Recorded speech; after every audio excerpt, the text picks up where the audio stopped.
Welcome to Gulf South Outdoors. My name's Andrew Whitman. Even when the air gets cold outside, the water temperature offshore is still in the mid-60s. So, fishing in the northern Gulf of Mexico is a year-round activity.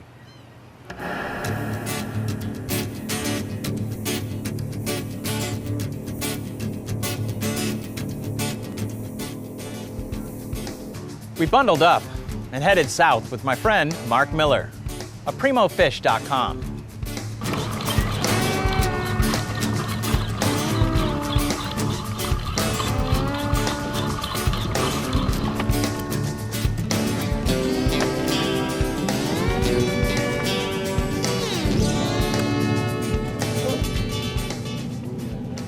Our goal today was to check a few wrecks for grouper and then go set up camp on a salt dome and see if we couldn't chunk up some yellowfin tuna.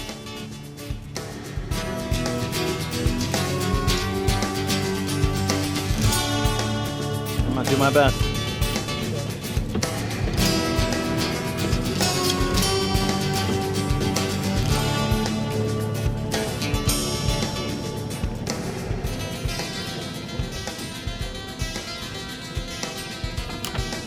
We are fishing for tuna, but now we're looking at a few wrecks on the way out just to see what we can see.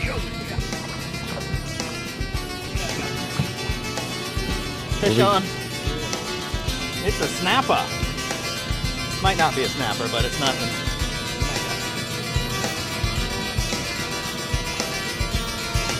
Oh, that's blue.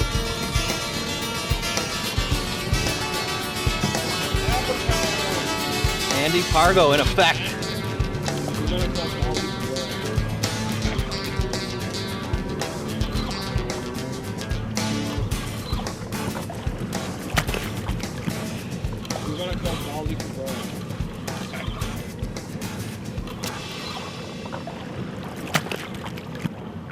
We're shallow enough, so we shouldn't have to vent him. He's Beauty. Right down. After one drop, we have teeth marks all over this bad boy. Fish are hungry down there. I'm gonna see if we can find a big grouper. I think that's the plan. The water's beautiful. No green. Yeah,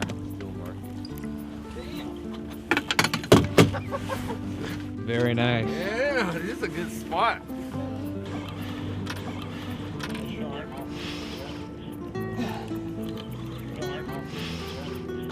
You see him? What do you think? Big snapper. Snapper, yeah. Wow. Nice snapper. Two snappers in less than a minute. This guy hit it on the way down. I mean, they're hungry down there. Hold on. Nice. Sorry, Mark. A little higher. More dorsal. Turn him a little. We got to get him back in the water though, because it's out of season. Hasta la vista. Sorry, Mark. It's clear that none of these snapper would let any jigs go by them. So we figured we'd try a few more wrecks to see if we could find our grouper. Stay tuned.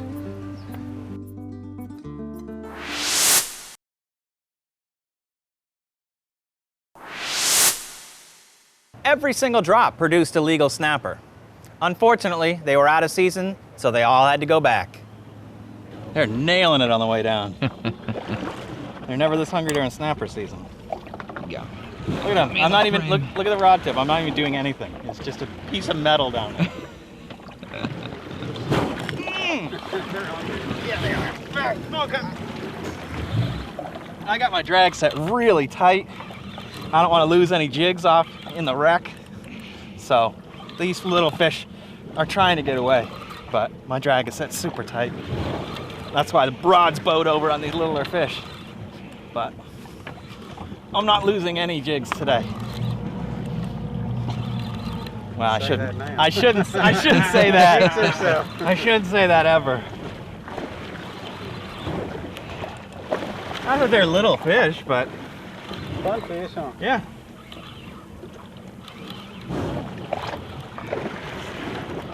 Nice. Big snapper? All of these snapper are legal that we've caught so far. Another Look at that guy. 8-pounder. Nice. Pretty fish. I'm not gonna mess with them too bad because we're not keeping them.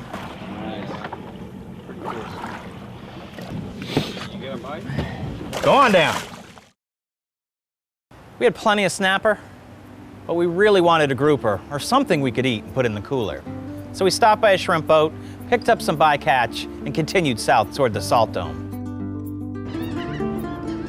Hola! Oh, chiquito!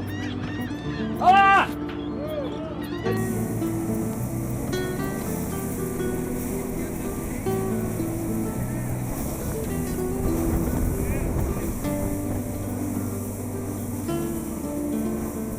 We stopped at another wreck, but I mean, I'm never gonna pass up a chance to drop a jig, so down I went. I'm doing that just so I can feel if it gets hit on the drop. I'm not putting any pressure on it.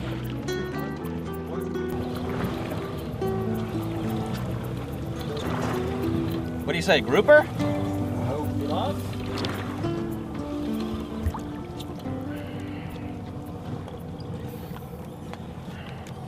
On our last drop there, I jigged all the way from 250 feet, all the way up to the top. And something nailed it right there next to the boat. I couldn't tell if it was a shark or an amberjack, but it was pull and drag.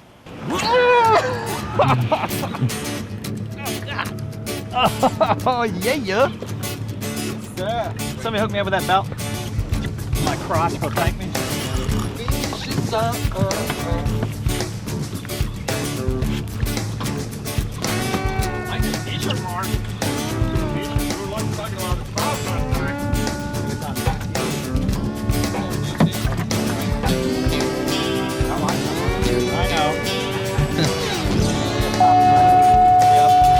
I got yelled at for our first two.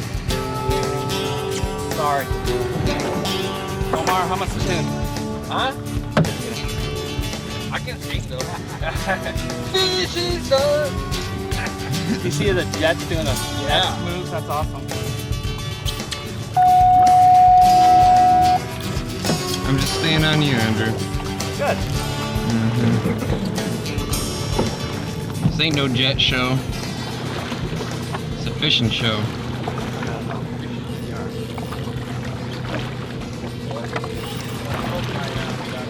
Yeah, whatever it is, it's fighting well. That is a good fight. Oh, yeah. Left. Hard.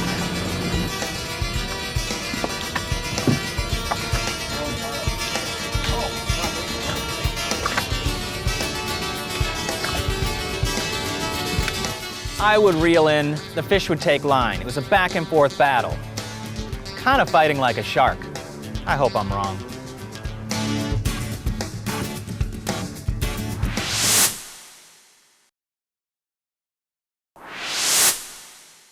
Whatever I was hooked into, it was big. Thanks to Mark's clever boat work, we had that fish right next to us.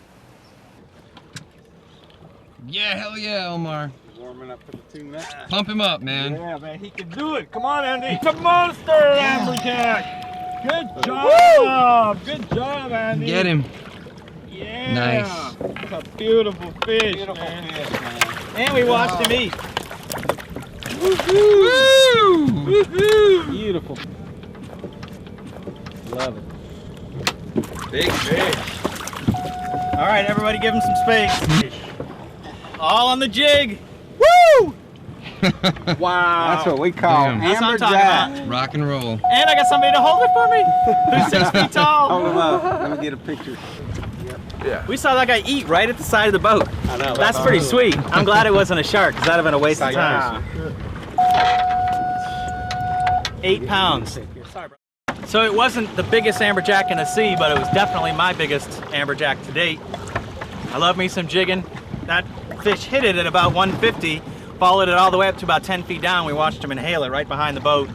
Mark was good enough to get us off of the rig, out a little way, so we had something to play with. That's a heck of a way to start the day. That's a 50-pound fish. Let's see what a 150-pound tuna looks like on that rock. We were so close to the dome, but we stopped again. But this time it was for live bait. I really couldn't argue with that. We picked up some hardtails, and we were on our way. Color, ain't you with that leader on it? No. That's a hardtail. Trade them out for 150-pound tunas. Yeah. Show those ain't cargo. Let me see it, sir. Wait till it's safe. What we got here? You're using one of these little 25-gram jigs, dropping it down 20 feet below this weather buoy. Trying to find hardtails. This one's a little big, but gotta have bait. The bigger the bait, the bigger the fish, right? Well, maybe.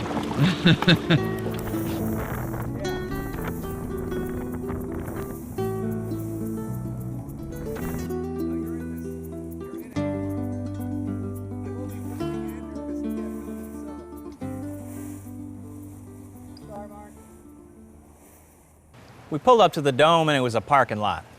I mean, I had heard a bunch of reports about triple-digit tuna.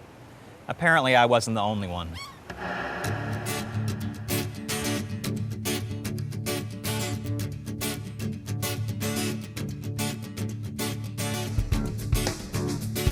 Weather-wise, this was the first great weekend day of the season, so we knew it would be crowded, but this was crazy.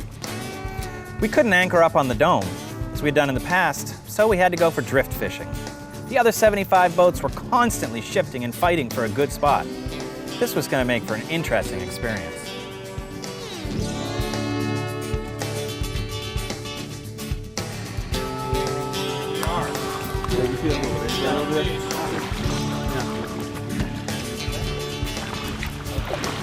Clear.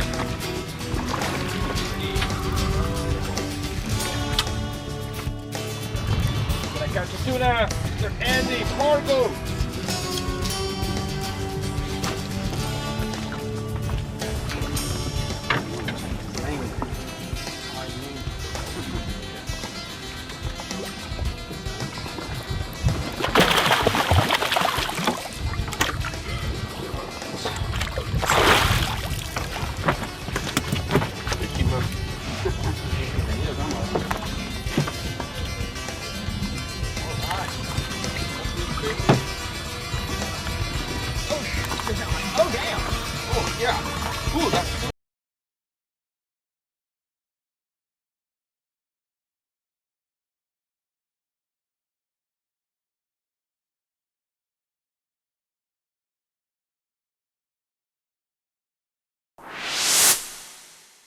There was a ton of other boats out here, so getting a chum slick started was almost impossible. I picked up a jig, dropped it down, Mark picked up a hardtail. We were gonna try and get some tuna. Damn, this current's cooking.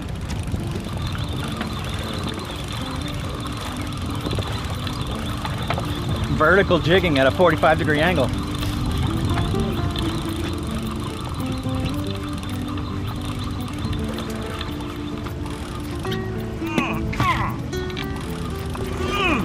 It's a bonita. God, buddy. Dude, look at this thing in the water. What do you think? Oh, that's cool. No idea what it is, honestly. Kind of deep water crap. Yeah. I see it is skinny and silver. It's a king mackerel.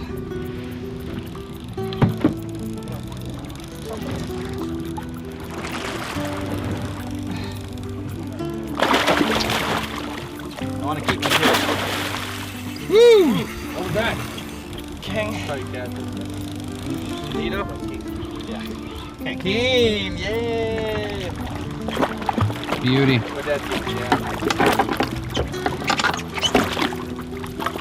Sorry, Omar. Yeah, you good. Watch my lure. Okay, I got it. Going for bait. Oh, we're keeping it. Eat that sucker. You will? It's a bonita. Not even a bow in that rod. First couple passes showed signs of life, but unfortunately, those signs were me losing jig after jig after jig after jig. I finally got a nice toothy creature up, but it wasn't the tuna we were looking for. Mark had his live hardtail out, and it got nailed. Scream and drag. It was on. We got Mark Miller on what we hope is a Tuna! I feel strangely confident, Mark. Yes.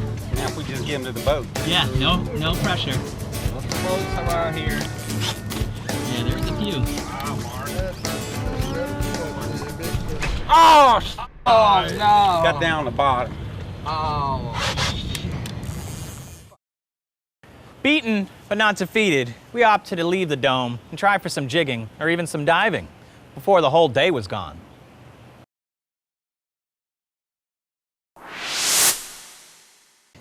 When I'm jigging in the northern Gulf of Mexico, this is my go-to rig. It's a 500-gram OTI Fathom Blade jigging rod, an 8500 pen Spinfisher V, 65-pound 4G braided fishing line, and maybe a 60 to 80-pound leader. I know it's a bit heavy, but even in the shallow water, you need to lock down this drag to keep these fish out of these wrecks. I take jigging seriously, like I do everything else, so I plan accordingly. I bring lots of jigs and quite a few varieties too. I have a bottom bouncing jig, really maxes out at 160 grams, bounces off the bottom, and these things look like squids and bait fish, really gets the grouper and the snapper excited. If I'm looking for fish that are deep in the water column, or I want to move through the water column fast, simple pencil jig will get you there, back up and down every time. Amberjack, love these guys. If we're out at the floaters and we can't get to the bottom, and we'll go to about 400 feet, maybe 500 feet, we'll let the fluttering jig do most of the work on the drop. Yellowfin tuna, blackfin tuna, and wahoo absolutely love these jigs. Whatever you bring, make sure you bring a bunch, because I go through about 10 to 15 jigs a trip, depending on how long it is.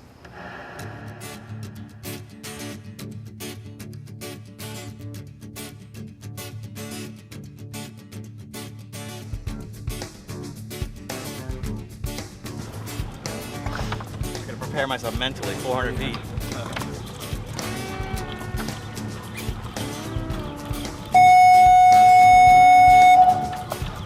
Bites like a lobster. I caught a lobster, I'm proud. Come on. It's a fish. I think it's just a really pesky snapper. Or a grouper. He hooked up on the bottom, so who knows. Whatever he is, he's not happy right now. Color. Grouper. Cam. You. Oh, yeah! Sound like Omar. Yeah, dude. Beauty. Deepwater That's bug a eyes. that's a yellowmouth. Turn around for me, man. Beautiful. Deepwater bug eyes. Lovely. Good job. He came right off the bottom. Awesome. Good job, man. After all day jigging and all those snapper, I finally got my grouper. Was it a monster? No, but it was the perfect size to cook whole. Actually, All ready to interview? nope. Yeah, we do, but I know. Because I'm mad with you.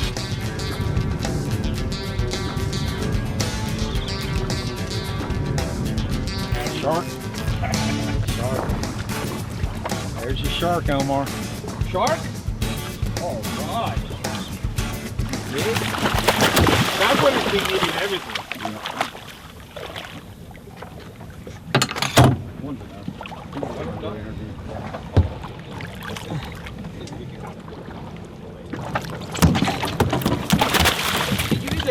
nice.